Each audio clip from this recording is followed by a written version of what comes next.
করতাম। স্যার, আজকে তো বাংলার ইউরোপীয় শাসন নাকি বাংলার প্রাচীন ইতিহাস? প্রাচীন ইতিহাস।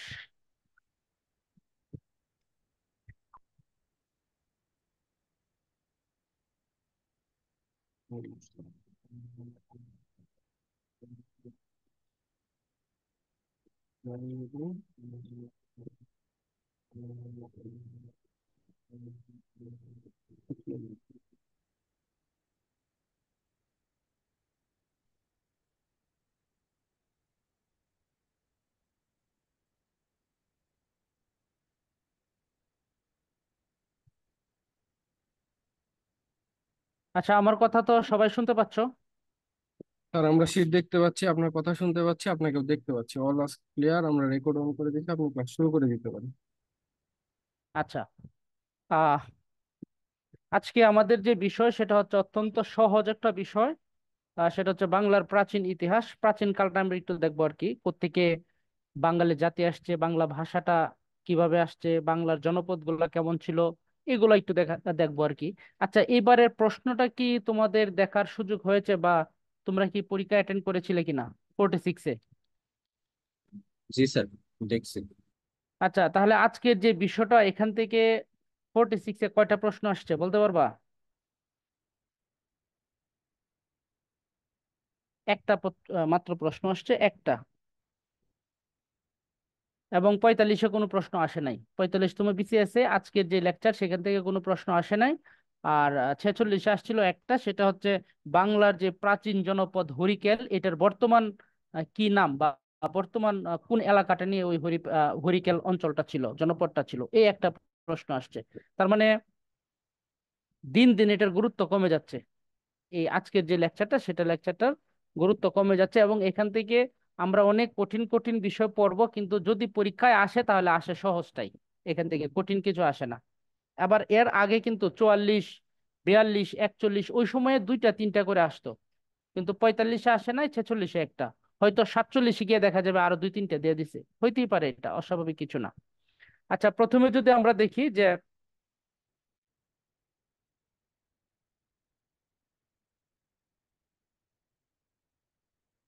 বাংলা বঙ্গ হচ্ছে একটি সুপ্রাচীন মানব বসতির স্থান বা জনপদ ছিল, যা 14 শতকে মুসলমান শাসনামলে পরিবর্তিত রূপে বাঙ্গালা হিসেবে পরিচিত হয়ে ওঠে।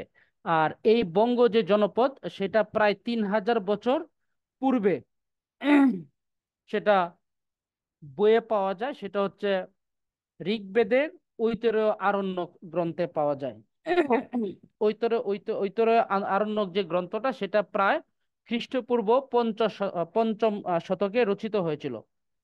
খ্রিস্টপূর্ব পঞ্চম শতকে যদি হয়, তাহলে এখন যদি বলি ধরি 2500 বছর, ওইখানে আরো 500 বছর, এই 3000 বছর পূর্বে এটা পাওয়া গিয়েছিল। আচ্ছা, আমি যেগুলা মার্কিং করে দিব সেগুলা খুব বেশি গুরুত্বপূর্ণ। আর এমনিতে এই শীটটা সবটাই গুরুত্বপূর্ণ, কারণ এই শীটটা বানানো হয়েছে গুরুত্বপূর্ণ বিষয়গুলোর আলোকেই। এখানে আহ এমন কোনো কিছু দেওয়া হয় না যেগুলো পড়া লাগবে না। তার মানে আমি যেগুলো দাগাই দিচ্ছি আর বাহিরে যে পড়তে হবে সেটা এরকম না, এই পুরা শীটটাই পড়তে হবে। আচ্ছা, তারপরে হচ্ছে সর্বপ্রথম বাংলা যে শব্দটি পাওয়া যায় মুঘল সম্রাটের, মুঘল সম্রাট আকবরের সভাকবি আবুল ফজলের আইন-ই-আকবরী গ্রন্থে। আর ওখানে ঋগ্বেদ কি লেখকের নাম? হ্যাঁ, ঋগ্বেদ হচ্ছে লেখক। তিনি একটা বই লিখেছিলেন, বইটার নাম হচ্ছে ঐতরেয় আরণ্যক। এটা লেখা হয়েছিল প্রায় খ্রিস্টপূর্ব পঞ্চম শতকে। আচ্ছা, বঙ্গদেশের সীমা উল্লেখ রয়েছে ডক্টর নিহারঞ্জন রায়ের বাঙালির ইতিহাস গ্রন্থে। প্রশ্নটা এভাবেও আসতে পারে যে বাঙালির ইতিহাস গ্রন্থটা রচয়িতা কে, এভাবেও আসতে পারে।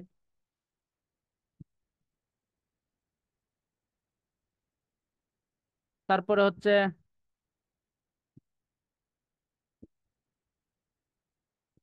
এই প্রশ্নটা 41তম বিসিএস আসছে, যে সমগ্র বাংলাকে একত্রিত করে সাই বাংলা নাম দেন কে? 41তম বিসিএস এটা আসছিল। সেটা হবে শামসুদ্দিন, হ্যাঁ, শামসুদ্দিন ইলিয়াস শাহ। আচ্ছা, তারপরে হচ্ছে বাঙালি জাতির যে একটু ইতিহাস, সেটা হচ্ছে বাঙালি জাতির আসছিল প্রথম দুইটা ছিল, একটা হচ্ছে আর্য পূর্ব নরগোষ্ঠী আর একটা হচ্ছে আর্য নরগোষ্ঠী, এই দুইটা। পরে পরবর্তীতে আসছে নেগ্রিটু, ভুটচিনীয়, অস্ট্রিক, দ্রাবিড়, এগুলো আসছে পরবর্তীতে। আর বাঙালি জাতি মূলত আসছে তিনটার সংমিশ্রণ থেকে, অস্ট্রিক, দ্রাবিড় আর আর্য, এই তিনটা থেকে মূলত আসছিল। ক্লাস হচ্ছে। স্যার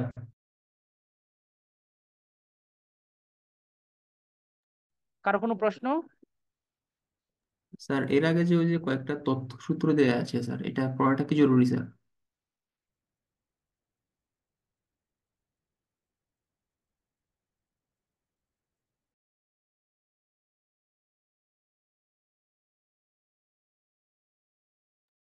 স্যার আপনার কথা শুনতে পাচ্ছি না স্যার।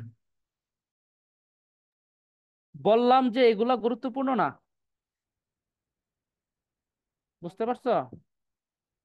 এগুলো হচ্ছে এমনিতে দেয়া আর কি, তোমার হচ্ছে তুমি যদি চাও যে এখানে যে ইনফরমেশন গুলো দেয়া আছে, তুমি যদি চাও এগুলো একটু যাচাই করার জন্য বা এটার উপর একটু বিস্তারিত পড়ার জন্য, ডিটেলস পড়ার জন্য, সেক্ষেত্রে তুমি এই বইগুলো একটু খুঁজে দেখতে পারো, বাংলা সাহিত্যের ইতিহাস। হ্যাঁ, এগুলো একটু খুঁজে দেখতে পারো এটার জন্য, আর কিছুই না, এটা পড়ার দরকার নাই। আবার প্রশ্ন তো আসতেই পারে, যেমন আনিসুজ্জামান সম্পাদিত কোনটা, বাংলার ভৌগোলিক পরিচয়, এটা এরকম হইতে পারে।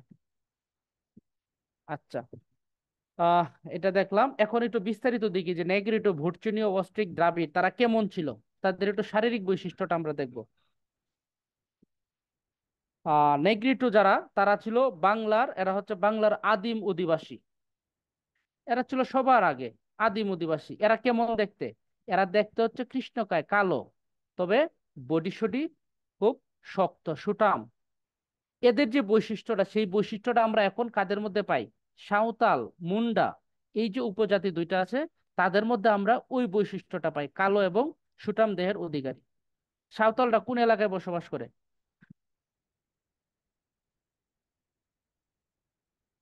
সাঁওতালরা বসবাস করে হচ্ছে নওগাঁ, রাজশাহী, ওই অঞ্চলটাতে। ওই অঞ্চলের কেউ নাই? রাজশাহী, নওগাঁ, দিনাজপুর, ওই অঞ্চলটাতে হচ্ছে ওই সাঁওতাল এদের বসবাস। আচ্ছা, তারপরে হচ্ছে ভুটচিনীয়। ভুটচিনীয় হচ্ছে এরা মঙ্গোলয়েড আদিবাসী। এরা কেমন ছিল? এরা ছিল ফর্সা, এদের চুল থাকতো সোজা, নাক ছিল ছোট, চোখ ছিল মাংসল, মানে হচ্ছে চোখগুলো ছোট ছোট, আহ আশেপাশে যে মাংস একটু বেশি। আর এদের যে বৈশিষ্ট্য, এরা হচ্ছে বৈশিষ্ট্যটা আমরা দেখতে পাই চাকমা, গারো, ত্রিপুরা, এগুলার মধ্যে এই যে উপজাতি এরা, এদের মধ্যে হচ্ছে আমরা এই বৈশিষ্ট্যগুলো পাই। আর এরা আসছিল ইন্দো চীন, তিব্বত, এগুলা থেকে এরা আসছিল। বাঙালি জাতির যে প্রধান অংশটা গড়ে ওঠে, সেটা হচ্ছে অস্ট্রিক নরগোষ্ঠী থেকে। এদের ভাষার নামও অস্ট্রিক। এটা প্রশ্নটা কোন একটা পরীক্ষা আসছিল,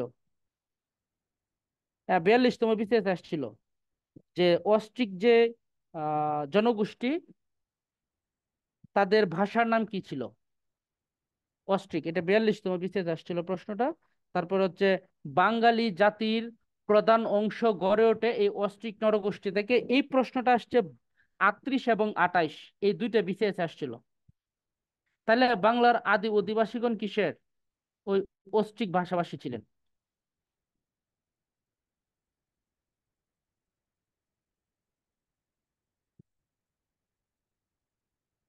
এবার আসি আর্য নরগোষ্ঠী, এদের আদি নিবাস কোথায় ছিল? এদের আদি নিবাস ছিল ইউরোপ, ইউরোপের ইউরাল পর্বতের দক্ষিণের তৃণভূমি এলাকায়। ইউরোপের ইউরাল পর্বতের দক্ষিণের তৃণভূমি এলাকায় ছিল ওই যে আর্য নরগোষ্ঠী, এদের বসবাস, আদি নিবাস। ওইখান থেকে পরে এরা আসছে। স্যার তৃণভূমি মানে কি? তৃণভূমি হচ্ছে গিয়া বিশাল বন জঙ্গল এরকম, যেখানে বসতি কম, কিন্তু হচ্ছে ঘাস, গাছপালা, জঙ্গল, এইসব এলাকাকে বোঝায় তৃণভূমি। এটাকে যদি আমরা বলি হচ্ছে ইউরোপ ইউরাল পর্বতের দক্ষিণের যে তৃণভূমি সেখানে ছিল এদের আদি নিবাস। আচ্ছা, এদের ভাষা কি? এদের ভাষা ছিল ল্যাটিন, হিব্রু। ধর্মগ্রন্থ হচ্ছে বেদ।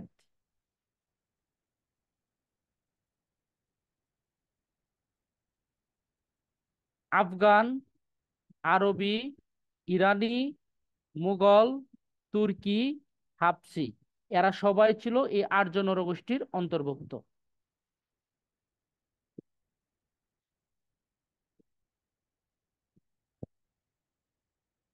এবার আসি জনপদ।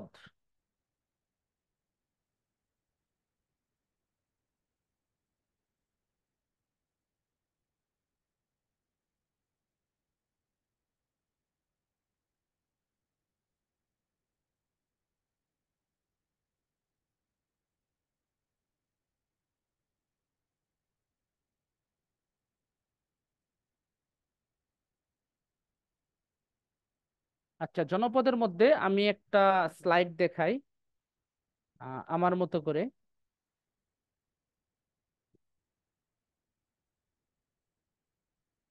সেটা হচ্ছে এই যে প্রাচীন যুগে আমরা হচ্ছে 16-17টা এরকম আর কি জনপদ আহ, ছিল, কিন্তু আমরা বর্তমানে বাংলাদেশে 6 থেকে 7টা জনপদের অস্তিত্ব দেখতে পাই। এর মধ্যে আহ বঙ্গ, পুন্ড্র, রাঢ়, গৌড়, সমতট, হরিকেল, বরেন্দ্র, এই 6-7টা হচ্ছে খুবই গুরুত্বপূর্ণ। আচ্ছা, আমার স্ক্রিনটা কি দেখা যাচ্ছে তো না? জি জি স্যার। স্যার। জি স্যার। আচ্ছা, এই 6-7টা ছিল খুব গুরুত্বপূর্ণ। এখন আমরা একটু সামনে আগাই, যে বঙ্গ বলতে কোনগুলো ছিল। বঙ্গ যে অঞ্চলটা সেটার অন্তর্ভুক্ত ছিল ঢাকা, ময়মনসিংহ, ফরিদপুর, খুলনা এবং বরিশাল। এই অঞ্চলটা ছিল বঙ্গ অঞ্চলের অন্তর্ভুক্ত। 44 এবং 24, 44তম এবং 24তম বিসিএস একটা প্রশ্ন আসছিল যে ঢাকা কোন জনপদের অন্তর্ভুক্ত ছিল। 44 বিসিএস এবং 24 বিসিএস প্রশ্নটা হচ্ছে ঢাকা কোন অঞ্চলের অন্তর্ভুক্ত ছিল। কোন অঞ্চল? বঙ্গ। যদি বলি যে ঢাকা মুক্তিযুদ্ধের সময় কোন সেক্টরের অধীনে ছিল, কত নম্বর সেক্টর? 2 নম্বর। 2 নম্বর সেক্টর। আচ্ছা, এই যে বঙ্গ যে জনপদ সেটার রাজধানী হচ্ছে বিক্রমপুর। এটা হচ্ছে আয়তনে বৃহত্তম এবং প্রথম স্বাধীন জনপদ। এটার বৈশিষ্ট্যটা হচ্ছে আয়তনে বৃহত্তম এবং প্রথম স্বাধীন জনপদ। কুষ্টিয়া, মেহেরপুর, চুয়াডাঙ্গা, এটা গৌড়ের অন্তর্ভুক্ত ছিল। যদি অপশনে গৌড় না থাকে সেক্ষেত্রে বঙ্গ হবে। বৃহত্তর কুষ্টিয়া, অর্থাৎ কুষ্টিয়া, মেহেরপুর, চুয়াডাঙ্গা, এই তিনটা ছিল গৌড়ের অন্তর্ভুক্ত। যদি গৌড় জনপদ অপশনে না থাকে সেক্ষেত্রে বঙ্গ হবে। আর আমরা যে কুষ্টিয়া বর্তমানে যে জেলা হিসেবে চিনি কুষ্টিয়াকে, সেটার পূর্বের নাম হচ্ছে নদিয়া। এটা হচ্ছে একটু স্ক্রিনশট দিয়ে রাখতে হবে, এটা স্ক্রিনশট দিয়ে রাখলে হয়ে যাবে। তারপরেরটাতে যাই, পুন্ড্র। পুন্ড্র অঞ্চলটা হচ্ছে স্যার বৃহত্তর। আগের স্যার আগের স্লাইডে আর 5 সেকেন্ড স্যার প্লিজ। হ্যাঁ,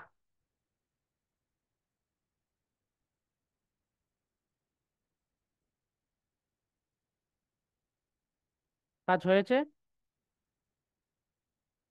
জি স্যার। আচ্ছা, পুন্ড্রের অন্তর্ভুক্ত ছিল বৃহত্তর রাজশাহী, পাবনা, সিরাজগঞ্জ, রংপুর, দিনাজপুর, বগুড়া, পঞ্চগড়, জয়পুরহাট। বৃহত্তর রাজশাহীর অন্তর্ভুক্ত ছিল রাজশাহী, নওগাঁ, নাটোর। এটা ছিল অন্তর্ভুক্ত। এটা রাজধানী ছিল পুন্ড্রবর্ধন, তারপরে হয়েছে পুন্ড্রনগর, তারপরে হয়েছে মহাস্থানগড়। অর্থাৎ বর্তমানে যেটা মহাস্থানগড় সেটার পূর্বের নাম পঞ্চগড়, তার পূর্বে এটার নাম ছিল পুন্ড্রবর্ধন। তার মানে পুন্ড্রবর্ধন, পুন্ড্রনগর, মহাস্থানগড়, এটা ছিল এই জনপদের রাজধানী। আর এটার বিশেষত্ব হচ্ছে এটা হচ্ছে বাংলার সবচেয়ে প্রাচীন জনপদ। পুন্ড্র হচ্ছে বাংলার সবচেয়ে প্রাচীন জনপদ। প্রশ্ন আসতে পারে যে বাংলার সবচেয়ে প্রাচীন জনপদ কোনটা? পুন্ড্র। এই প্রশ্নটা আসছে 5টা বিসিএস আসছে: 20, 36, 41, 44, 43। এই 5টা বিসিএস এ এই প্রশ্নটা আসছে যে বাংলার প্রাচীন জনপদ কোনটা। এটা রাজধানী হচ্ছে পুণ্ড্রনগর। এই প্রশ্নটা আসছে 2টা বিসিএস এ, 13তম বিসিএস এবং 25তম বিসিএস এ।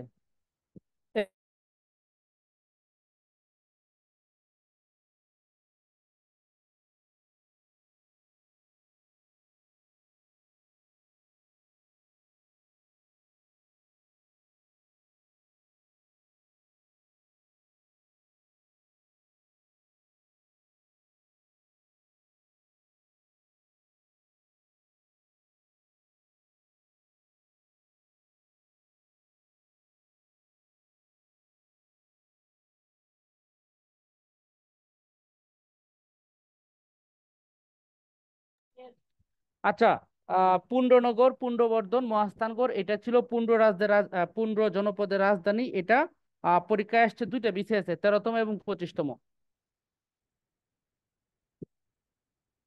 আচ্ছা, পরেরটা দেখি। পরেরটা হচ্ছে গৌর। ও আচ্ছা আচ্ছা, আরেকটু বলি। এই যে পুণ্ড্র, পুণ্ড্রের অধীনে কোন কোন অঞ্চলগুলো ছিল সেটা আমরা মনে রাখবো একটা লাইন দিয়ে, সেটা হচ্ছে রাতে পায়ে রং দিব। মানে কি? রাতে রাজশাহী, তেতে কি? তেতে নাই। তাহলে রাতে মানে রাজশাহী, পতে পাবনা, সিরাজগঞ্জ, রতে রংপুর, দিতে দিনাজপুর, বতে বগুড়া। তার মানে রাজশাহী, রাজশাহী বলতে বৃহত্তর রাজশাহী আসবে, রাজশাহী, নওগাঁ, নাটোর। তারপরে হচ্ছে আহ পাবনা, তারপরে হচ্ছে রংপুর, দিনাজপুর, বগুড়া। এগুলো হচ্ছে এই পুণ্ড্র জনপদের অধীনে ছিল। আচ্ছা, তারপরে হচ্ছে গৌর। গৌর, গৌর যে অঞ্চল জনপদ, সেটার অধীনে ছিল চাঁপাইনবাবগঞ্জ, মালদহ, মুর্শিদাবাদ, নদিয়া। আর এটা রাজধানী ছিল কর্ণসুবর্ণ, আর কর্ণসুবর্ণের বর্তমান নাম হচ্ছে মুর্শিদাবাদ। আহ চাপামামু নদীতে, এটা দিয়ে আমরা মনে রাখবো চাঁপাইনবাবগঞ্জ, মালদহ, মুর্শিদাবাদ, নদিয়া। চাপামামু নদীতে, এইটা মনে রাখলেই আমরা বুঝতে পারবো যে চাঁপাইনবাবগঞ্জ, মালদহ, মুর্শিদাবাদ, নদিয়া এই অঞ্চলটা ছিল গৌড় জনপদের অধীনে।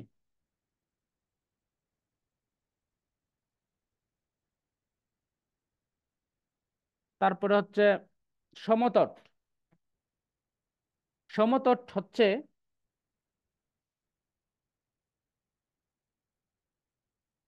কুমিল্লা নোয়াখালী অঞ্চল কোন জনপদের অন্তর্ভুক্ত? এটা বিসিএস 43তম বিসিএস আসছে। কুমিল্লা নোয়াখালী এই অঞ্চলটা কোন জনপদের অন্তর্ভুক্ত সেটা 43তম বিসিএস আসছিল। বৃহত্তর নোয়াখালী আর কুমিল্লা, এটা হচ্ছে এই সমতট জনপদের জনপদের অধীনে ছিল। বৃহত্তর নোয়াখালী, কুমিল্লা।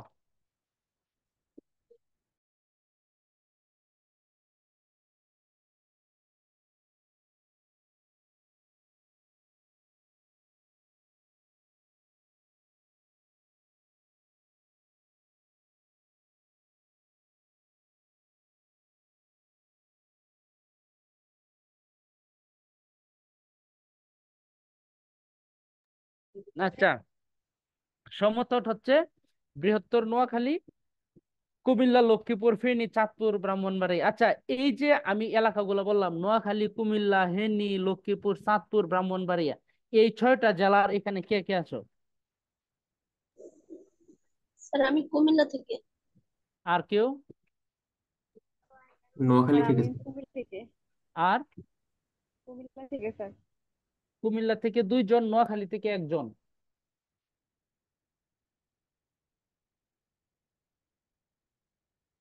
সমতট মানে হচ্ছে, আমি মনে রাখি এইভাবে, যে এরা সব সমান। কিভাবে সমান? ভাষাগত দিক থেকে আমার কাছে মনে হয় কি, নোয়াখালী, কুমিল্লা, লক্ষ্মীপুর, ফেনী, চাঁদপুর, ব্রাহ্মণবাড়িয়া, এদের যে ভাষাগত একটা মিল, মোটামুটি ভাবে সেম। তো আমি এইভাবে মনে রাখি যে এরা সবাই সমান। কোনটা কোনটা? নোয়াখালী, কুমিল্লা, লক্ষ্মীপুর, ফেনী, চাঁদপুর, ব্রাহ্মণবাড়িয়া। এদের রাজধানী ছিল বড়কামতা, যেটা বর্তমানে হচ্ছে কুমিল্লা জেলার দেবিদ্বার উপজেলার অন্তর্গত। এই জায়গাটা আগের নাম ছিল বড়কামতা। চীনা পরিব্রাজক হিউয়েন সাং 7ম শতকে এই অঞ্চল ভ্রমণ করেছিলেন।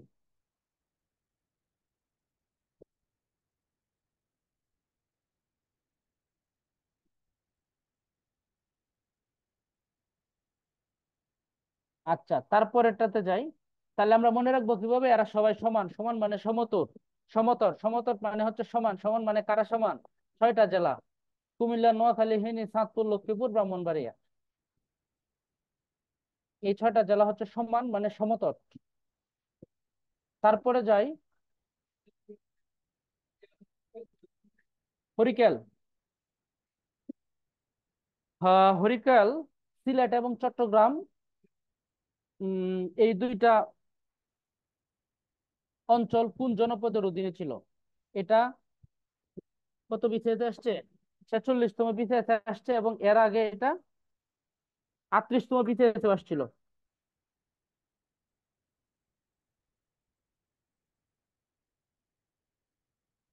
46তম বিসিএসে আসছে, এর আগে এটা 38তম বিসিএসে আসছিল।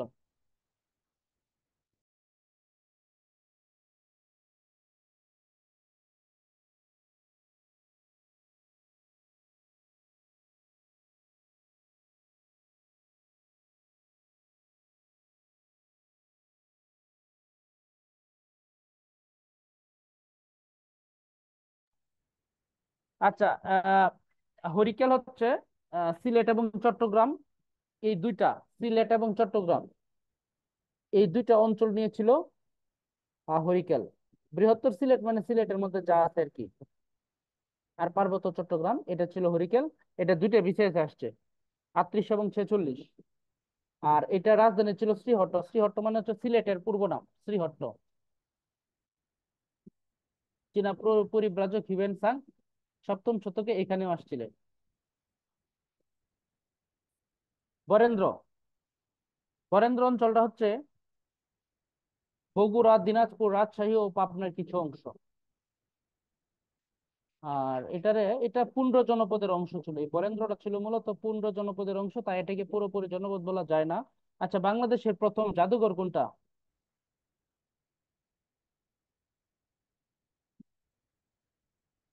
বরেন্দ্র জাদুঘর, এটা কত সালে?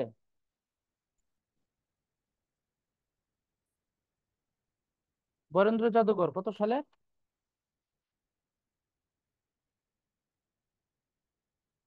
বলতে পারো না? স্যার স্লাইডটা আমাদের গ্রুপে কি দিয়ে দেওয়া যাবে? ফ্লাইটটা দিয়ে কি করবা? বললাম এই তো স্ক্রিনশট নিয়ে নিতা।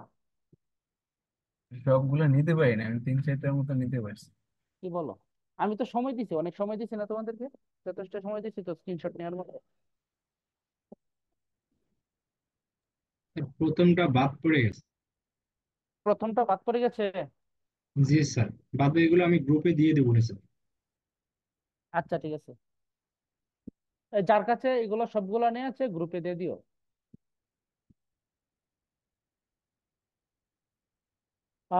তাহলে আমরা হচ্ছে এগুলো দেখলাম, তাই না? পুন্ড্র দেখলাম, বঙ্গ দেখলাম, রাঢ় দেখলাম। রাঢ় দেখি নাই স্যার মনে হয়। স্যার, আপনার স্লাইডের প্রথম স্লাইডটা বাদ পড়ে গেছে, যদি কাইন্ডলি আরেকবার একটু চালু ও করতেন। ও আচ্ছা আচ্ছা আচ্ছা আচ্ছা, দিচ্ছি দিচ্ছি দিচ্ছি।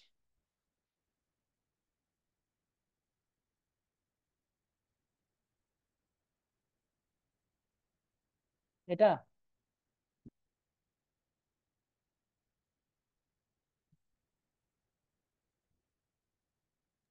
নিয়েছি স্যার। ঠিক আছে। জি স্যার। ওকে।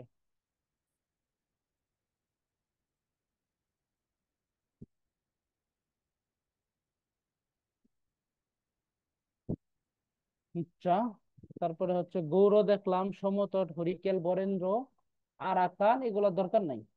আচ্ছা, আমরা এই যে এখানে যে একটা মানচিত্র দেখতে পাচ্ছি, এই মানচিত্রটা থেকে আমরা সহজেই অনুমান করতে পারবো আর কি, যে কোন এলাকায় কোনটা ছিল। স্যার আরাকান আর সপ্তগাঁও এই দুইটা কি দরকার নাই? দরকার নাই, আরাকানটা তো আমরা জানি, আরাকানটা তো বাংলাদেশের না, ওইটা তো ওই যে। মানে বরেন্দ্র পর্যন্ত পড়বো? হ্যাঁ, বরেন্দ্র পর্যন্ত পড়লে হবে।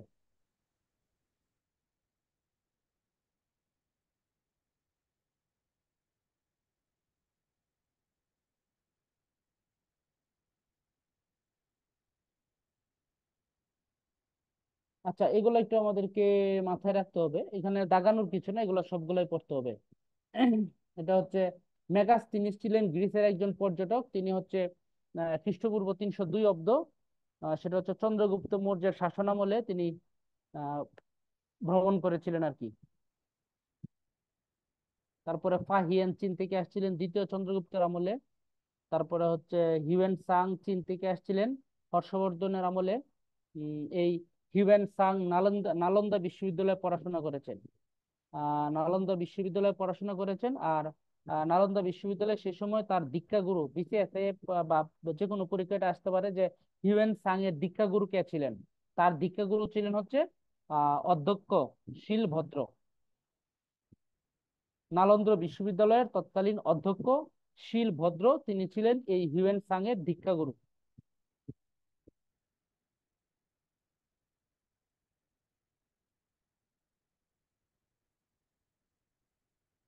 ইবনে বতুতা, তিনি কোন দেশের? তিনি হচ্ছে মরক্কোর।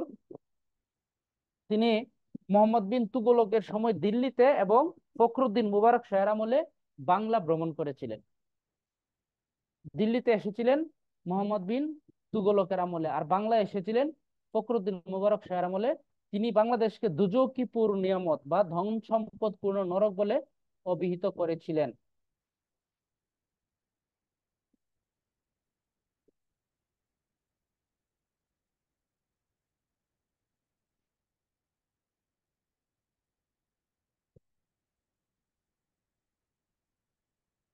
আচ্ছা, বাংলার প্রাচীন শাসনামল।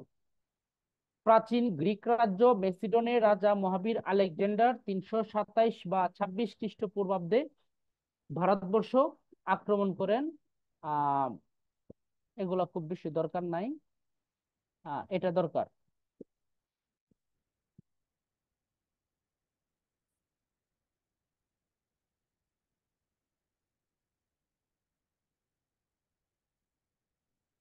মৌর্য বংশ ভারতীয় উপমহাদেশের প্রথম সাম্রাজ্য।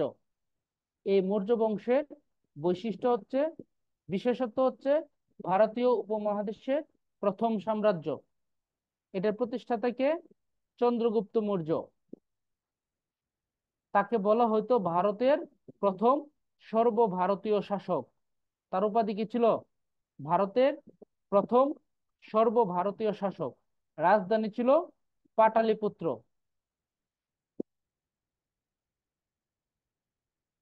আচ্ছা, বাংলাকে মৌর্য সাম্রাজ্যের প্রদেশে পরিণত করেছিলেন সম্রাট অশোক। তিনি কলিঙ্গ যুদ্ধের ভয়াবহতা দেখে বৌদ্ধ ধর্মে দীক্ষা লাভ করেছিলেন। ওই সময়ে বাংলার প্রাদেশিক রাজধানী ছিল কুণ্ডনগর। চন্দ্রগুপ্ত মৌর্যের প্রধানমন্ত্রী ছিলেন চাণক্য, যার ছদ্মনাম ছিল কৌটিল্য। তিনি রাষ্ট্রনীতি এবং অর্থনীতির জ্ঞান সমৃদ্ধ সমৃদ্ধ অর্থশাস্ত্র নামক কালোজয়ী গ্রন্থ রচনা করেছিলেন। কৌটিল্যের অর্থশাস্ত্র, এটা মূলত ছিল একটা রাজনৈতিক গ্রন্থ।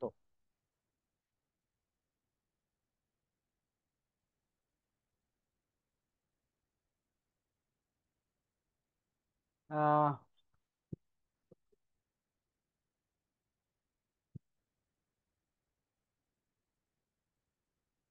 কলিঙ্গ যুদ্ধ হয়েছিল খ্রিস্টপূর্ব 265 সালে, যে যুদ্ধে প্রায় 1 লক্ষ মানুষ নিহত হয়েছিলেন।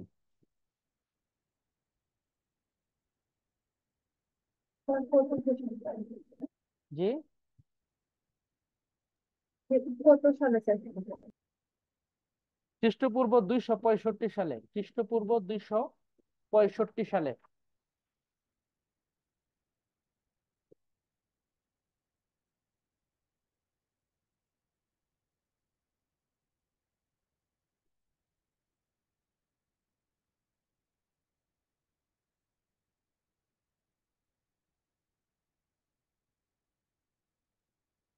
এবার হচ্ছে গুপ্ত বংশ। গুপ্ত বংশের প্রতিষ্ঠাতা কে?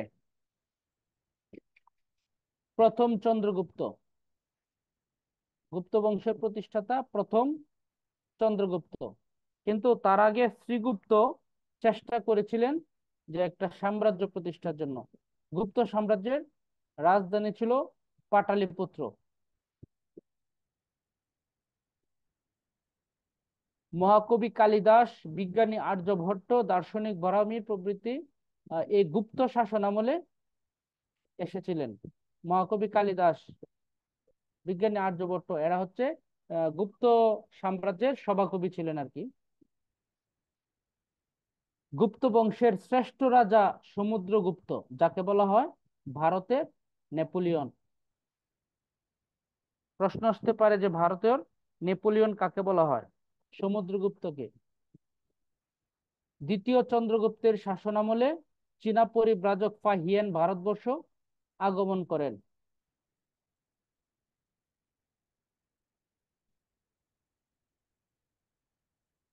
আচ্ছা, এই যে গুপ্ত বংশ, এটাকে বলা হয় কি?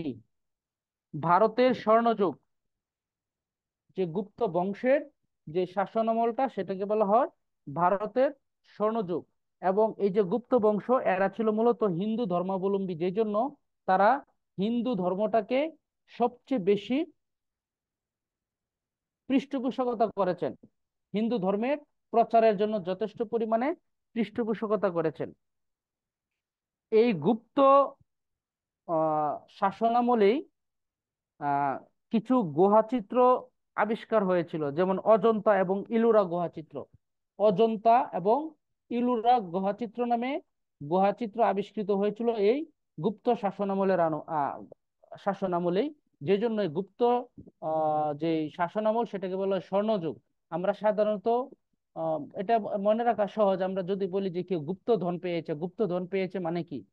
আমরা গুপ্তধন যখন থিওরিটা মাথায় আসে, তখন আমাদের মাথায় আসে কি, যে তিনি একটা কলস পেয়েছেন বা তিনি একটা পিতলের পাতিল পেয়েছেন যেটা শুধু স্বর্ণ মুদ্রা দিয়ে ভরপুর। তার মানে কি? গুপ্তধন মানে স্বর্ণ। তার মানে গুপ্ত শাসনামল মানে হচ্ছে স্বর্ণযুগ, ভারতের স্বর্ণযুগ। স্যার গুপ্ত শাসনামলে স্যার কি আবিষ্কৃত হয়েছিল বললেন স্যার? অজন্তা ও ইলোরা গুহাচিত্র।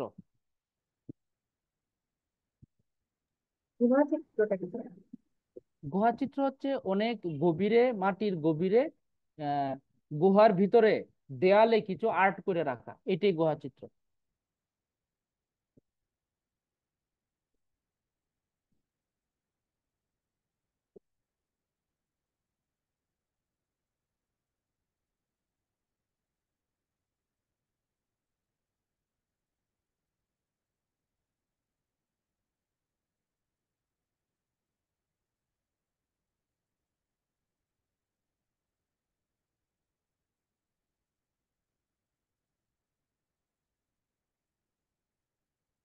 আচ্ছা, সকলের চ্যাট বক্সে সম্ভবত গিয়েছে অজন্তা ও ইলোরা গুহাচিত্র। একটু চ্যাট বক্সটা ফলো করলে পাওয়া যাবে। 11টায়। আচ্ছা, সবাই দেখতে পাচ্ছ? চ্যাট বক্সটা ওপেন করলে দেখতে পারবা চ্যাট বক্সে। জি স্যার, দেখতে পাচ্ছি। Thank you. আচ্ছা,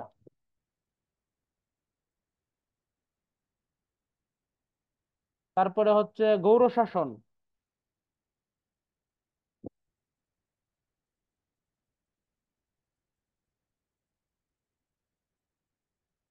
প্রশ্ন আসতে পারে যে ভারতের কোন যুগকে কোন যুগের ভাস্কর্যকে ধ্রুপদী ভাস্কর্য বলা হয়? এটা কিন্তু হবে, উত্তরটা হবে গুপ্ত যুগ। ভারতবর্ষের কোন যুগের ভাস্কর্যকে ধ্রুপদী ভাস্কর্য বলা হয়? গুপ্ত যুগের ভাস্কর্যকে। আরেকটা প্রশ্ন আসছিল, মহাকবি কালিদাস কোন যুগের কবি ছিল? গুপ্ত যুগের। স্যার, বলো। এই যে স্যার অজন্তা ও ইলোরা গুহা চিত্র, এটা স্যার কিসের জন্য দিচ্ছেন? আমার নেটওয়ার্ক চলে গেছিল তো, মাঝখানে এটা আটকে হচ্ছে গেছিলাম। গুপ্ত যুগটাকে বলা হয় ভারতের স্বর্ণযুগ। আর এই গুপ্ত যুগের আমলে কিছু গুহাচিত্রের সন্ধান মিলে, তার মধ্যে অজন্তা ও ইলোরা গুহাচিত্র ছিল গুরুত্বপূর্ণ। এই জন্য আমি নামটা লিখে দিলাম, অজন্তা ও ইলোরা গুহাচিত্র। আচ্ছা।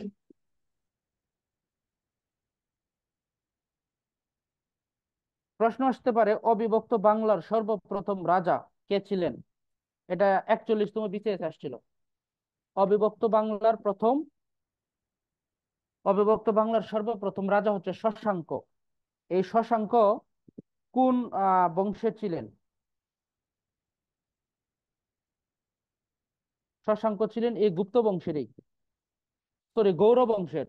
শশাঙ্ক ছিলেন গৌর, এই যে গুপ্ত সাম্রাজ্যের অধিভুক্ত গৌর রাজ্যকে স্বাধীন করেন নরপতি শশাঙ্ক। শশাঙ্কর ক্ষমতা ছিল 606 থেকে 637 সাল পর্যন্ত। 606 থেকে 637 সাল পর্যন্ত শশাঙ্ক বাংলার প্রথম স্বাধীন রাজা হচ্ছে এই শশাঙ্ক, যার উপাধি ছিল মহাসামন্ত। গৌড়ের রাজধানী ছিল কর্ণ সুবর্ণ। স্যার ধ্রুপদী ভাস্কর্য নিয়ে একটা তথ্য বলেছিলেন স্যার। জি, ধ্রুপদী ভাস্কর্য নিয়ে আপনি একটা বলেছিলেন স্যার। বুঝছে না কথাটা? স্যার ধ্রুপদী ভাস্কর্য নিয়ে কিছু একটা বলেছিলেন। ধ্রুপদী ভাস্কর্য মানে কি? এটা নিয়ে কিছু একটা বলেছিলেন স্যার। আমি মানে কথাটা ক্লিয়ার বুঝতেছি না। স্যার ধ্রুপদী তুমি ভাস্কর্য নিয়ে কিছু একটা বলেছিলেন, এটা আরেকবার একটু বলেন, লিখতে পারি না। ও আচ্ছা আচ্ছা, আপনি বলতেছে ধ্রুপদী দ্রৌপদী ভাস্কর্য। ভাস্কর্য নিয়ে আরেকটু কিছু বলেন। আচ্ছা আচ্ছা, ধ্রুপদী ভাস্কর্য নিয়ে বেশি কিছু বলতে পারবো না। না স্যার, ধ্রুপদী যে ভাস্কর্য হচ্ছে তথ্যটা ওইটাই আমি লিখতে পারি না সেজন্য। যে ভারতবর্ষের কোন যুগের ভাস্কর্যকে ধ্রুপদী ভাস্কর্য বলা হয়। এটা একটা আহ প্রতিযোগিতা পরীক্ষায় আসছিল যে ভারতের কোন যুগের ভাস্কর্যকে ধ্রুপদী ভাস্কর্য বলা হয়। সেটা হচ্ছে এই গুপ্ত যুগ। এই ভাস্কর্য বা গুহাচিত্র এগুলো মূলত একটা শাসনামলী, সেটা হচ্ছে গুপ্ত যুগ, যেটাকে বলা হয় স্বর্ণযুগ। ওইটার ভাস্কর্যকেই তো ধ্রুপদী ভাস্কর্য বলা হবে, এটাই স্বাভাবিক। এখন ধ্রুপদী ভাস্কর্য কি এটা আমি বলতে পারবো না। ধ্রুপদী কাকে বলে? ওটা হচ্ছে যারা নৃত্য ভাস্কর্য শিল্পে পড়াশোনা করছে এরা বলতে পারবে। কারণ নৃত্যের মধ্যে কিন্তু আমরা দেখি যে ধ্রুপদী নৃত্য, এটা কি ধ্রুপদী নৃত্য কি জানি না আমি। আচ্ছা, স্যার শশাঙ্ককে নরপতি কেন বলা হয়? আর নরপতি কেন স্যার? পতি তো হচ্ছে একটা পুরুষবাচক শব্দ স্যার, আবার নর কেন বলা হচ্ছে? হ্যাঁ হ্যাঁ, কোনটা? নরপতি। জি স্যার, মানে পতি তো নিজে একটা পুরুষবাচক শব্দ, তাহলে হুম আবার হুম। নরপতি কেন বলা হচ্ছে? নরপতি মানে হচ্ছে উম প্রধান শাসক বা শ্রেষ্ঠ শাসক, এরকম কিছু বোঝানোর জন্য নরপতি ব্যবহার করা। তুমি যে যেভাবে বলতেছো এইভাবে আসলে বিষয়টা এরকম না। তুমি ভাবতেছো এরকম যে নর মানে তো পুরুষবাচক শব্দ, পতি মানেও পুরুষবাচক শব্দ, তার মানে পুরুষের পতি স্বামী, এরকম কিছু। বিষয়টা এরকম ভাবে ভাববার সুযোগ নাই। এখানে নরপতি বলতে বোঝানো হয়েছে শ্রেষ্ঠ একজন প্রধানতম শাসক, এরকম আর কি। যেমন আমার 35তম বিসি আছে, তোমাদের রিটেনে কিন্তু ইয়ে আসবে, তোমার হচ্ছে ইংরেজি থেকে বাংলা করো ট্রান্সলেশন আসবে একটা, আর বাংলা থেকে ইংরেজি করো ট্রান্সলেশন আসবে একটা। তো ইংরেজি থেকে বাংলায় যে ট্রান্সলেশনটা আসছিল, সেটা আসছিল একটা ইংরেজি সাহিত্য থেকে। মনে করো মিল্টন, শেক্সপিয়ার, ওনাদের একটা উপন্যাসের বা কবিতার 5টা লাইন দেয়া, ইংরেজিতে 5টা লাইন বললো এটা বাংলা অনুবাদ করার জন্য, বঙ্গানুবাদ। তা আমি তো বঙ্গানুবাদ করে আসছি ইংরেজি দেখে দেখে, ইংরেজি দেখে দেখে হুবহু এভাবে বঙ্গানুবাদ করে আসছি, কিন্তু আমার সবটাই ভুল হয়েছে। কারণ ওটা ছিল একটা সাহিত্যের অংশ। পরে আমার আর এটা হয় নাই। মানে আমার কাছে মনে হয়েছে আর কি, পরবর্তীতে মিলাই দেখলাম যে সবাই বলতেছে যে এটা আবিধানিক অর্থ হবে না, এটা ভাবমূলক একটা বিষয়, এটা সাহিত্যের বিষয়। তো এই নরপতি তুমি যেভাবে মিলাইতেছে আবিধানিক অর্থ, এটা এইভাবে হবে না।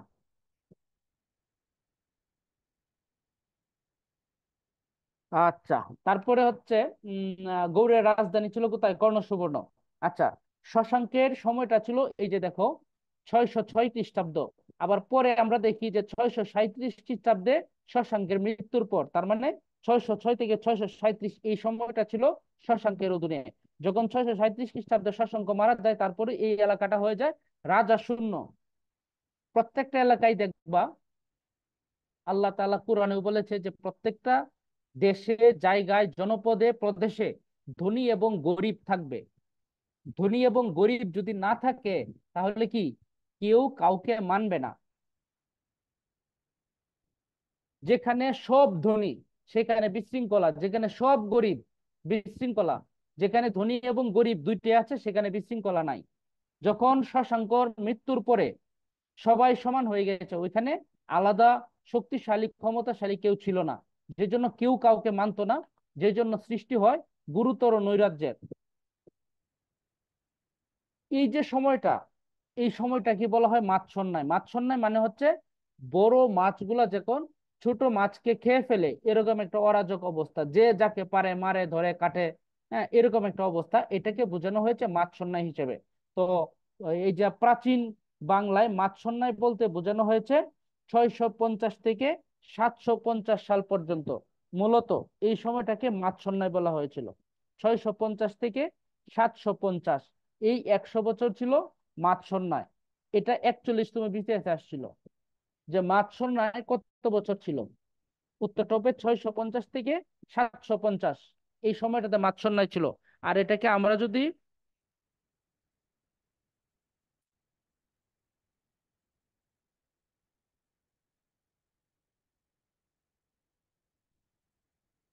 যদি শতাব্দী হিসেবে দেখি তাহলে সপ্তম এবং অষ্টম শতাব্দী। প্রশ্নটা যদি এইভাবে আসে তাহলে হবে সপ্তম এবং অষ্টম শতাব্দী। আর যদি সাল হিসেবে আসে 650 থেকে 750। তাহলে 750 সালে নিশ্চয়ই এরকম ভালো কিছু হয় বা শক্তিশালী কোনো সাম্রাজ্য আসে বা বংশ আসে বা ব্যক্তি আসে, যে জন্য এই মাৎসন্যায় থেকে তিনি ভালো একটা জনপদে নিয়ে গিয়েছিলেন ভালো একটা সময়ে। কারা আসছিল? ওই সময়টা হচ্ছে পাল বংশ। পাল বংশ ক্ষমতায় আসে এই 750 সালে। পাল বংশ সবচেয়ে দীর্ঘস্থায়ী বংশ হচ্ছে পাল শাসন। এরা প্রায় 400 বছর ক্ষমতায় ছিল। তাহলে তাদের শাসন আমলটা 450 থেকে 1161 সাল পর্যন্ত। এদের প্রতিষ্ঠাতা হচ্ছে গোপাল, শ্রেষ্ঠ রাজা ধর্মপাল, আর শেষ রাজা হচ্ছে মদন পাল। পালদের ধর্ম ছিল বৌদ্ধ। তারা বৌদ্ধ ধর্মকে প্রতিষ্ঠিত করার চেষ্টা করেছিলেন। পাহাড়পুরের যে সোমপুর বিহার সেটা নির্মাণ করেছিলেন রাজা ধর্মপাল। রাজা ধর্মপাল পাহাড়পুরের সোমপুর বিহার নির্মাণ করেছিলেন। রাজা দ্বিতীয় মহিপাল তিনি তার অঞ্চলে যে জেলে সম্প্রদায় কৈবর্ত একটা জাতি, কৈবর্ত একটা জাতি, ওই কৈবর্তদের বিদ্রোহে তিনি নিহত হয়েছিলেন। এটা বিভিন্ন প্রতিযোগিতামূলক পরীক্ষায় আসতে পারে যে কৈবর্ত বিদ্রোহের কারণে মৃত্যুবরণ করেছিলেন কে? রাজা দ্বিতীয় মহিপাল। পাল বংশের সর্বশেষ রাজা মদন পাল বিজয় সেনের কাছে পরাজিত হলে বাংলায় সেন বংশীয় শাসন শুরু হয়। সবচেয়ে দীর্ঘস্থায়ী শাসন ব্যবস্থা বা সবচেয়ে দীর্ঘস্থায়ী আহ শাসন বা বংশ কোনটা? শাসন করেছে কোন বংশ? এটা হবে পাল বংশ, প্রায় 400 বছর। আচ্ছা, প্রাচীন কালের প্রথম নির্বাচিত রাজা কে? প্রাচীন কালের প্রথম নির্বাচিত রাজা কে? রাজা গোপাল। এই যে গোপাল, তিনি হচ্ছে প্রাচীন কালের প্রথম নির্বাচিত রাজা।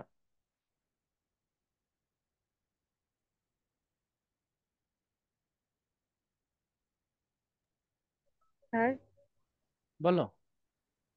স্যার এখানে যে রাজা দ্বিতীয় মহিপাল বলা হয়েছে, এখানে মহিপাল নামে কি আরো রাজা ছিল যার কারণে দ্বিতীয় বলা হয়েছে?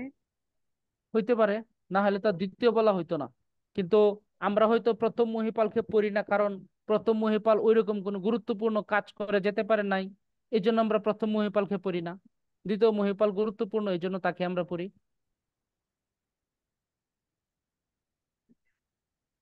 ঠিক আছে। জি স্যার।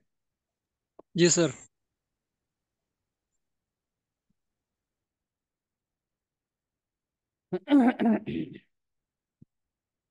আর একটা প্রশ্ন আসতে পারে যে বরেন্দ্র অঞ্চলটা সেটা যে রাজাদের পিতৃভূমি ছিল, পাল রাজাদের। আরেকটা প্রশ্ন আসতে পারে, অষ্টাসাহস্রিকা প্রজ্ঞা পারমিতা এটা কি? আমি লিখে দিচ্ছি, অষ্টাসাহস্রিকা। স্যার প্রথম প্রশ্নটা কি ছিল? বরেন্দ্র যে রাজাদের পিতৃভূমি ছিল, বরেন্দ্র।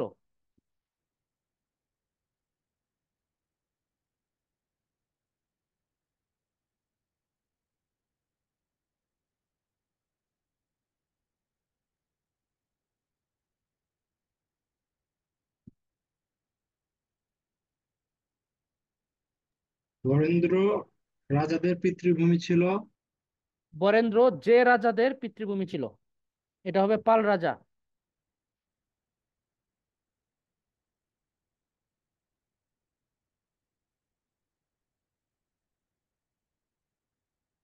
অষ্টাসাহস্রিকা প্রজ্ঞা পারমিতা।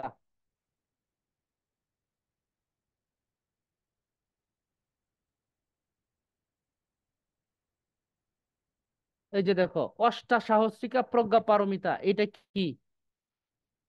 এটা কি? এটা হচ্ছে বৌদ্ধ ধর্মের একটা পুঁথি। অষ্টাসাহস্রিকা প্রজ্ঞা পারমিতা এটা হচ্ছে বৌদ্ধ ধর্মের একটা পুঁথি।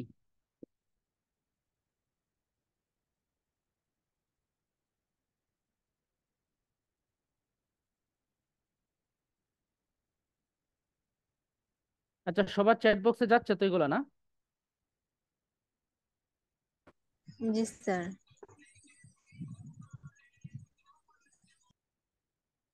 আচ্ছা, তারপরে এসে হচ্ছে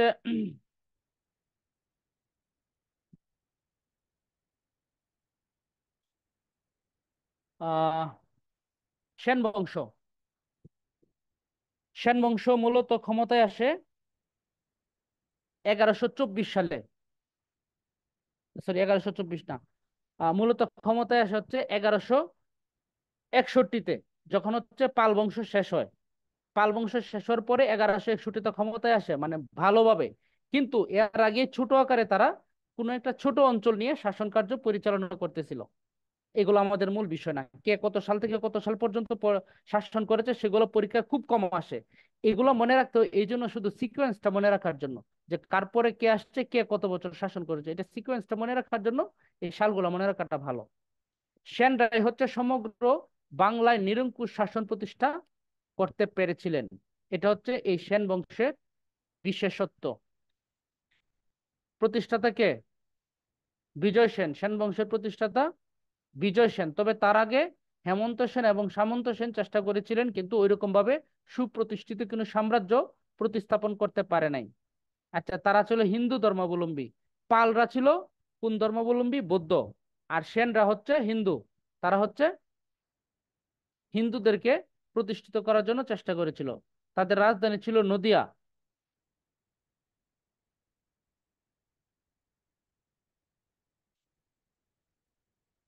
তোমরা হিন্দু ধর্মের নেতাদেরকে, সরি, এই যে আহ সেন বংশের নেতাদেরকে তোমরা একটা বাক্য দ্বারা মনে রাখতে পারো, সেটা হচ্ছে শাহে বিবল। স্যার, বলো। নদিয়া বলতে কি ধরে নেই বর্তমান কুষ্টিয়ায় তাদের রাজধানী ছিল? কুষ্টিয়া সহ ভারতীয় আরো, ভারতের আরো অংশ ছিল, শুধু কুষ্টিয়াটাই যে নদিয়া বিশ্বের এরকম না, কুষ্টিয়া সহ আরো ভারতের কিছু অংশ পড়েছিল। জি স্যার। এই যে শাহে বিবল, শাহে বিবল মানে কি? সাথে সামন্ত, ঠিক আছে? সাথে সামন্ত সেন। হেতে কি? হেমন্ত সেন।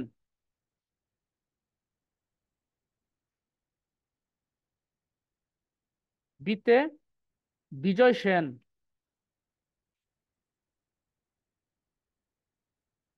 বতে বল্লাল সেন। লতে লক্ষণ সেন। এই যে 5 জন। সামন্ত সেন, হেমন্ত সেন, বিজয় সেন, বল্লাল সেন, লক্ষণ সেন। তার মানে সামন্ত এবং হেমন্ত তারা চেষ্টা করেছিলেন যে একটা তিনি সাম্রাজ্য প্রতিষ্ঠা করবেন, কিন্তু পারেন নাই। করেছেন কে? বিজয় সেন। এই বিজয় সেনই হচ্ছে সেন বংশের শ্রেষ্ঠ রাজা।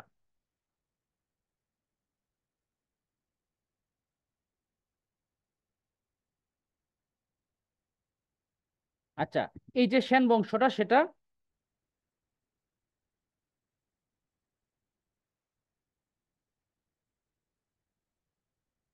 কৌলিন্য প্রথা, কৌলিন্য প্রথাটা প্রতিষ্ঠা করেছিলেন কে?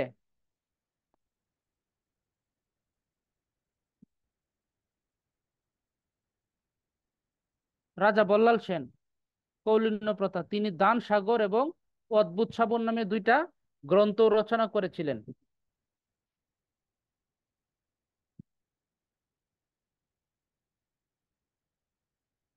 আচ্ছা,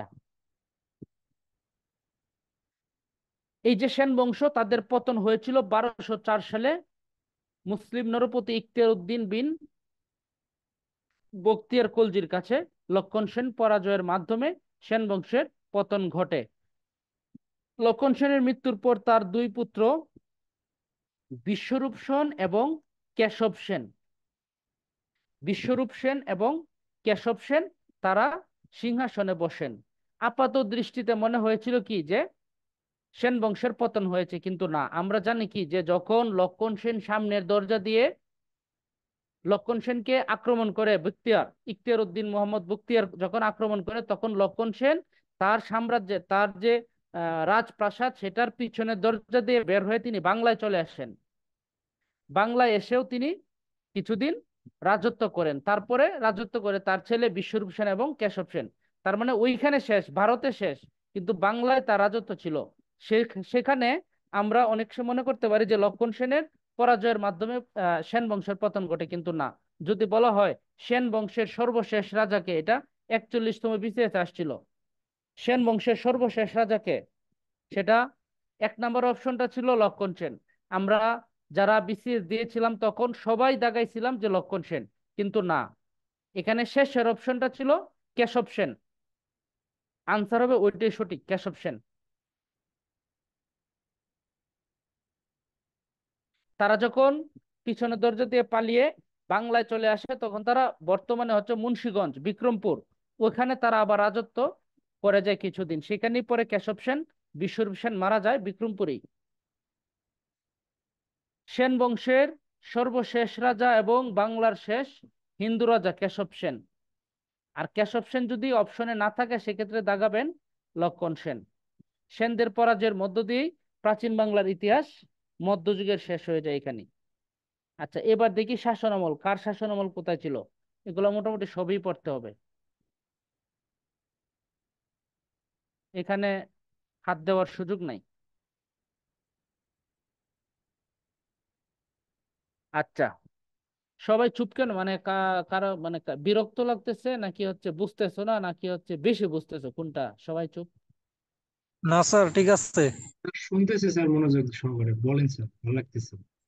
আচ্ছা, এখানে কি আমার কেউ সাবেক ছাত্র আছে, অর্থাৎ 46-এ ছিল এরকম? স্যার আমি আছি। নাম কি? স্যার আমিও স্যার মালিহা। আমি 5-এ। মালিহা, বাড়ি কোথায়? ময়মনসিংহ। মুক্তাগাছা নাকি? জি স্যার। বাহ বাহ, তোমার সাথে তো আমার আরেকদিন কথা হয়েছে। জি স্যার, হালকা একটু কথা হয়েছিল। থাকো কোথায়? মুক্তাগাছাই স্যার, একদম টাউনে, মেন টাউন। 6.5 বছর মুক্তাগাছায় থেকে আসলাম, তোমার সাথে দেখা হইলো না। স্যার এখন তো মোটামুটি চলে গেছেন। আসছি তো 6 মাস 7 মাস হইলো আর কি, এর আগে ছিলাম তো, গত সেপ্টেম্বরে আসছি মুক্তাগাছা থেকে। মালিহার জি পড়াশোনা করতে গিয়ে স্যার, আমি এবার থার্ড ইয়ারে উঠলাম, অনার্স, কোথায়, কোন কলেজ? মোমেনুন্নেসা। ও আচ্ছা আচ্ছা আচ্ছা। সমাজকর্ম নাকি? না স্যার, ভূগোল। ভূগোল। ও আচ্ছা, আরেকজন 45-এর কে যেন ছিল? হ্যাঁ স্যার, আমি ছিলাম দীপা রানী। নাম দীপারানী বাড়ি কোথায়? স্যার পিরোজপুরে। ফিরোজপুর মঠবাড়িয়া? না স্যার, নাজিরপুর পিরোজপুর। নাজিরপুর পিরোজপুর। আচ্ছা, তাহলে প্রাচীন শেষ, এবার মধ্যযুগ দেখি। মধ্যযুগের প্রাচীনের কিছু নিদর্শন দেখি। নিদর্শন হচ্ছে কি, প্রথমে দেখবো হচ্ছে মহাস্থানগড়। এটা কোথায়? বগুড়ায় স্যার। মহাস্থানগড় হচ্ছে বগুড়া জেলায় অবস্থিত, কোন নদীর তীরে? করতোয়া নদীর তীরে।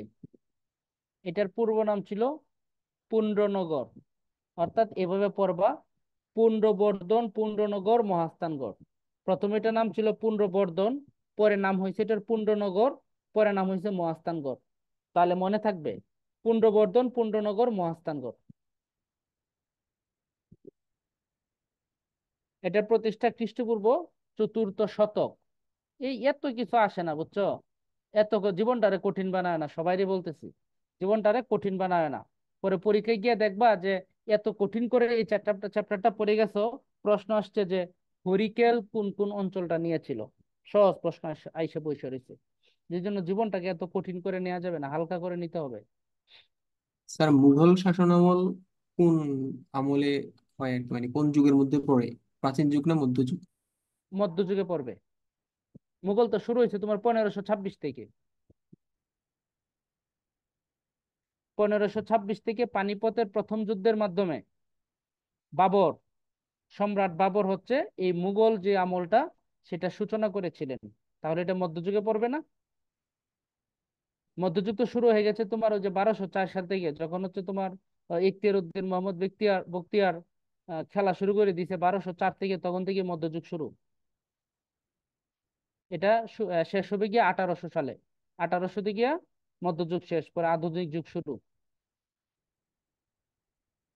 ওকে। জি স্যার।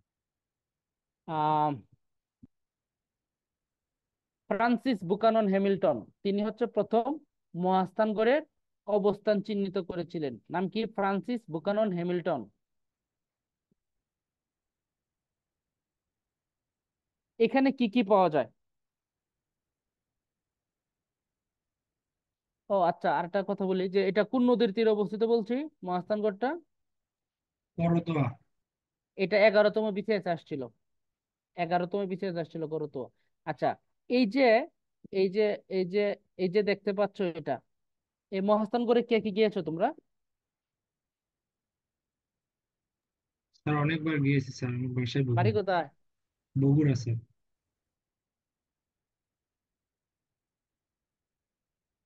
তোমার জন্য তো আর এই প্রশ্ন না। তোমার বাড়ি বগুড়া, তুমি মহাস্থানগড়ে গেছো কয়বার, এটা তোমার জন্য প্রশ্ন? এটা তোমার না, অন্য কেউ থাকলে বলো। স্যার গিয়েছি স্যার। বাড়ি কোথায়? স্যার আমার জন্ম ঢাকাতেই, দেশের বাড়ি সিরাজগঞ্জ। সিরাজগঞ্জ। তাহলে ঠিক আছে। আমার একটা অত্যন্ত সুন্দর ছবি আছে ঠিক এইখানে, আমার কার্সরটা দেখা যায় এই যে রাস্তাটার মাঝখানে, ঠিক এইখানে আমার সুন্দর একটা ছবি আছে। আমি যখন এফটিসি করি, ফাউন্ডেশন ট্রেনিং কোর্স, ওই এফটিসি থেকে আমরা 1 সপ্তাহের জন্য গিয়েছিলাম হচ্ছে বগুড়া আরডিএতে। ওই আরডিআর একটা অংশ ছিল যে যে ঐতিহাসিক কিছু নিদর্শন এগুলা দেখা, এর মধ্যে একটা ছিল এটা মহাস্থানগড়। এখানে দাঁড়া একটা ছবি উঠেছিলাম, খুব সুন্দর। এখানে কি কি রয়েছে? প্রশ্ন আসবে, বেহুলা লক্ষিন্দরের বাসরঘর, এটা দেখা হয়েছে তোমাদের? জি স্যার। কিরকম দেখতে? স্যার ওই পাহাড়টার উপরে একটা ফাঁকা জায়গা আছে, একটা সিঁড়ি যাওয়া। গর্ত, জি স্যার। ওইটাই বাসরঘর নাকি? এগুলা বানানো না বাস্তব? বেহুলা লক্ষিন্দরের বাসরঘর আসলে কি এরকম কিছু ছিল নাকি এগুলো বাসরঘর? যে বেহুলা লক্ষিন্দরের সাপে কাটছে এরকম, এগুলো বানানো না সত্যি ছিল? স্যার এগুলো লোককথা। লোককথা। আচ্ছা, ওই যে দেবদাস, এটি কি সত্যি না বানানো?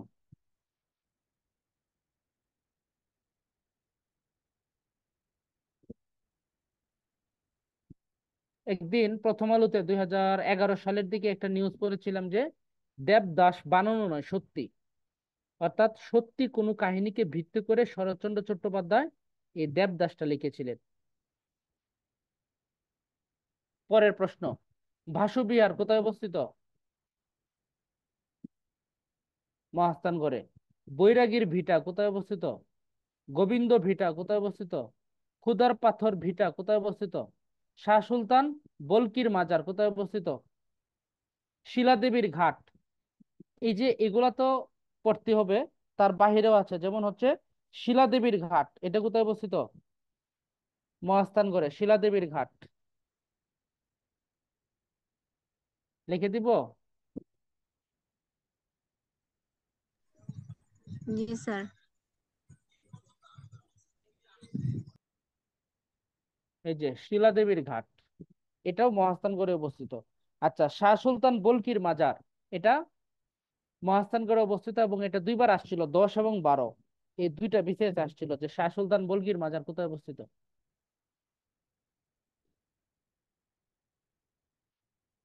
তারপরে আমরা চলে যাব হচ্ছে সোমপুর বিহার। সোমপুর বিহার, সোমপুর বিহারটা হচ্ছে নওগাঁ জেলার বদলগাছি উপজেলার পাহাড়পুর গ্রামে, যেটা পাহাড়পুর বিহার বা সোমপুর বিহার দুই নামে পরিচিত। পাল রাজাদের রাজা ধর্মপাল 8ম শতকের শেষের দিকে তিনি এটা নির্মাণ করেছিলেন। এখানে কি পাওয়া যায়?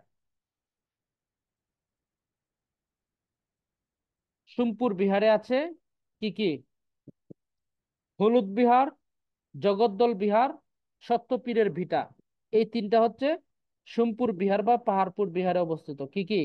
হলুদ বিহার, জগদ্দল বিহার এবং সত্যপীরের ভিটা।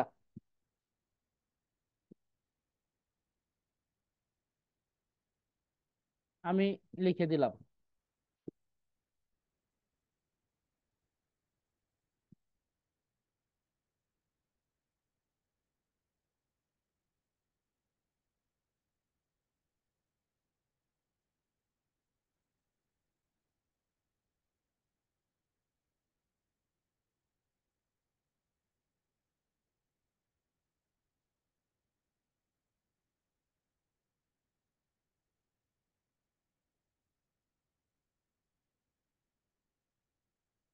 সত্যপীরের ভিটা এগুলো কোথায় অবস্থিত? হলুদ বিহার, জগদ্দল বিহার, সত্যপীরের ভিটা সোমপুর বিহারে।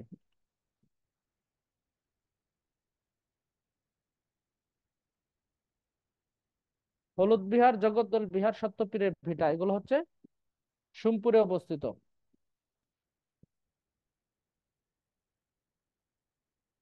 আচ্ছা, এই যে আবার বিদ্যুৎ চলে গেল। ক্লাস শুরু হওয়ার পরে এখন নিয়ে 2বার বিদ্যুৎ গেল।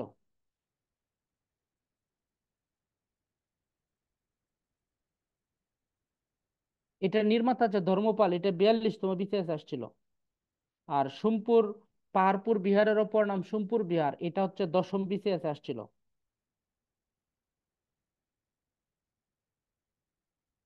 এবার আসি ময়নামতির শালবন বিহার, এটা কোথায় অবস্থিত? এটা হচ্ছে কুমিল্লায় অবস্থিত। এটা হচ্ছে সমতটের রাজধানী ছিল এখানে। শালবন মানে কি? শালবন, এখানে প্রচুর পরিমাণে শাল জন্মে। তাহলে ময়নামতির অপর নাম হচ্ছে শালবন বিহার, এটা হচ্ছে 33তম বিসিএস আসছিল। আর এটা নির্মাণ করা হয় 7ম বা 8ম শতকে। এটা হচ্ছে কুমিল্লা শহর থেকে লালমা এলাকায় অবস্থিত। আচ্ছা, এটার পূর্ব নাম হচ্ছে রোহিতগিরি।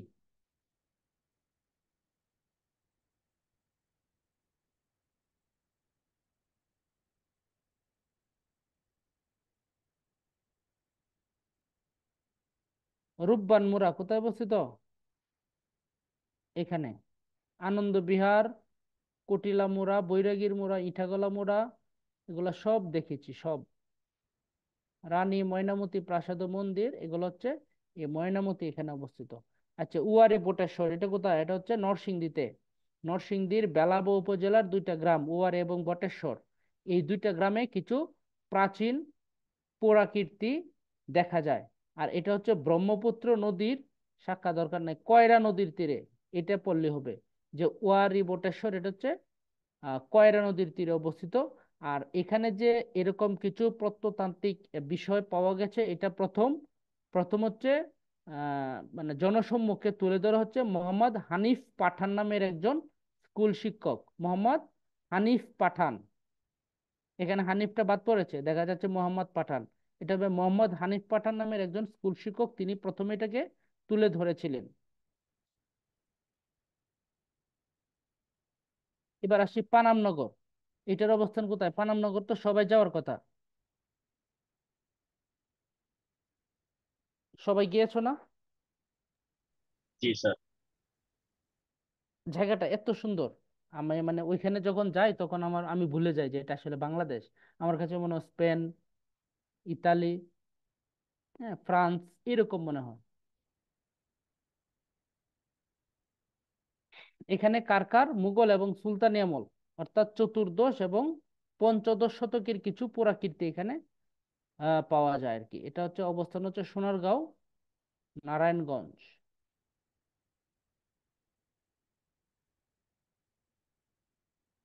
তারপরে কি, তারপরে আরেকটা হচ্ছে এটা কি, সীতাকূট বিহার। সীতাকূট বিহার কোথায় অবস্থিত? দিনাজপুরে, এটুকু বললে হবে কোথায় অবস্থিত। বিক্রমপুর, বিক্রমপুর কোথায়? মুন্সিগঞ্জ জেলার বিক্রমপুরের বজ্রযোগিনী, বিখ্যাত গ্রাম বজ্রযোগিনী। বিখ্যাত পণ্ডিত অতীশ দীপঙ্করের জন্মস্থান ইন্দ্রাকপুর দুর্গ কোথায় অবস্থিত? ওই বিক্রমপুরে। তারপর হচ্ছে পণ্ডিত বিহার কোথায় অবস্থিত? চট্টগ্রাম। মহামণি বিহার কোথায় অবস্থিত? রাউজান, চট্টগ্রাম। আনন্দ বিহার কোথায় অবস্থিত? ময়নামতি, কুমিল্লা। এটা কিন্তু যখন আমি ময়নামতি পড়াই সেখানে কিন্তু বলে আসছি যে আনন্দ বিহার কোথায় অবস্থিত, ময়নামতি। রাজবন বিহার কোথায় অবস্থিত? কাপ্তাই হ্রদ, রাঙ্গামাটি। এটা নির্মাতা হচ্ছে চাকমা রাজা দেবাশিস রায়। জগদ্দল বিহার কোথায় অবস্থিত? আমি কিন্তু এটা পড়ায় আসছি যে জগদ্দল বিহার হচ্ছে সোমপুর বিহারে। জগদ্দল বিহার, হলুদ বিহার, সত্যপীরের ভিটা, এই তিনটা হচ্ছে কোথায়? সোমপুর বিহার।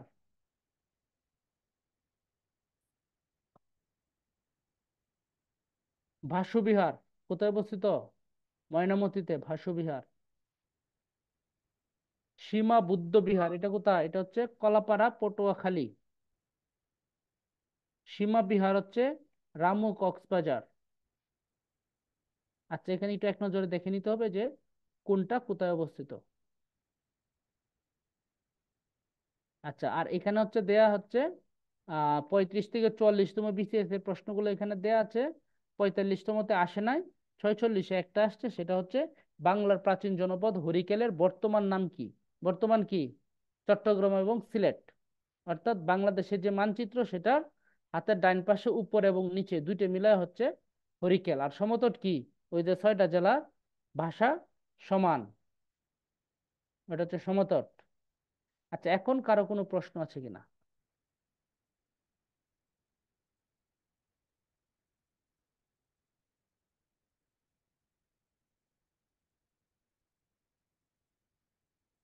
স্যার আমরা যদি সিকোয়েন্সটা মনে রাখতে চাই সেক্ষেত্রে কি সালটা কি আগে মনে রাখার চেষ্টা করবো না অন্য কোনো পন্থা আছে স্যার, যদি একটু বলে দিতেন। সালটা মনে রাখতে হবে, ওকে স্যার। সালটা মনে রাখতে হবে। সালটা মনে রাখলে তোমার হচ্ছে কার পরে কে এটা অটোমেটিক মনে আসবে, সাথে সাথে একটু ঘটনাও মনে রাখলা।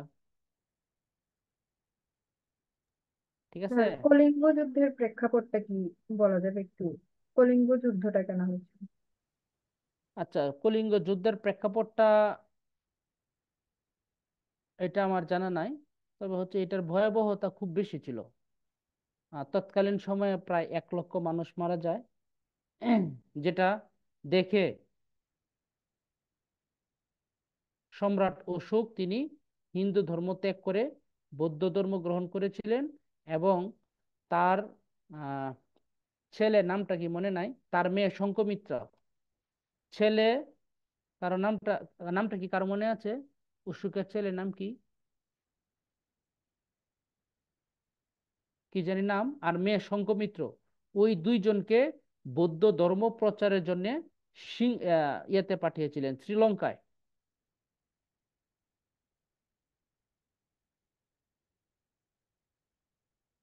তিনি বৌদ্ধ ধর্ম প্রচারের জন্য শ্রীলঙ্কা পাঠিয়েছিলেন এবং তিনি নিজেও বৌদ্ধ ধর্ম গ্রহণ করেছিলেন। তিনি এতটাই হতাশ হয়েছিলেন যে এই কলিঙ্গ যুদ্ধ দেখে।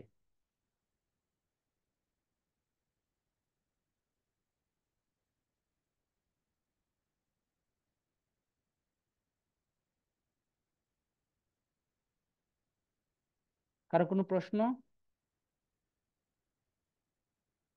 না থাকলে তো এখানেই শেষ করব। শেষ করব কিনা? স্যার একটু মানচিত্রে ওই যে জনপদগুলোর অবস্থানগুলো দেখাবেন, মানচিত্রটা। মানচিত্র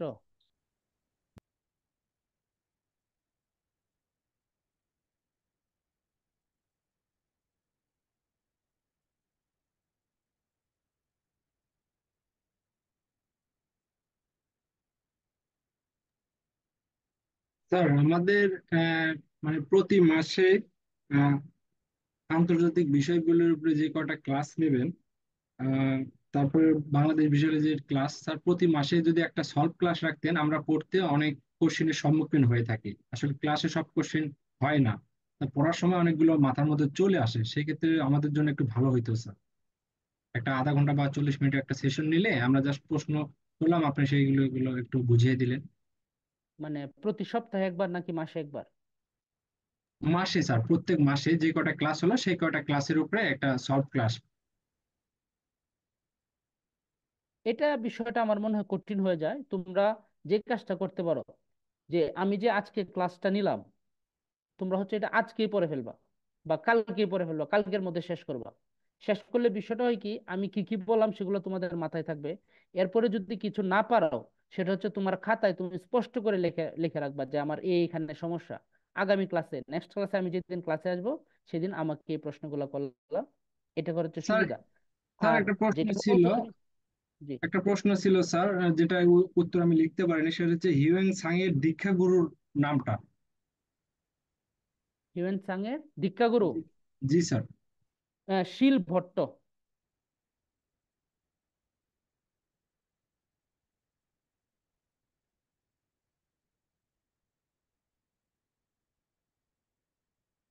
থ্যাংক ইউ স্যার। এই যে আমি এতে দিয়ে দিলাম চ্যাট বক্সে।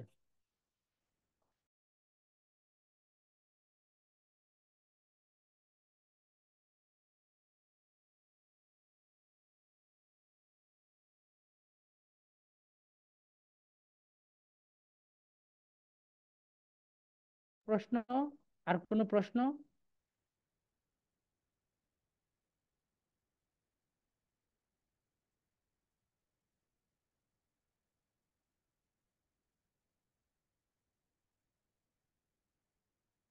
আর প্রশ্ন না থাকলে শেষ করে দিই নাকি?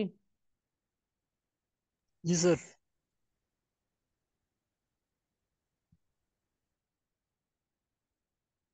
ঠিক আছে, তাহলে ভালো থেকো সবাই।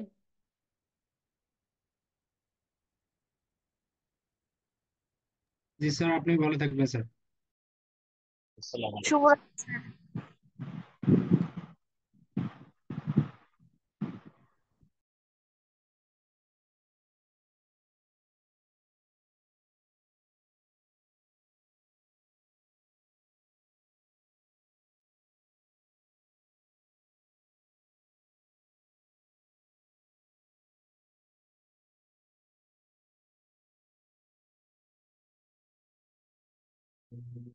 ক্লাস কি শেষ আজকের মতো নাকি স্যার ডিসকানেক্টেড? না ভাইয়া, শেষ করে দিছে।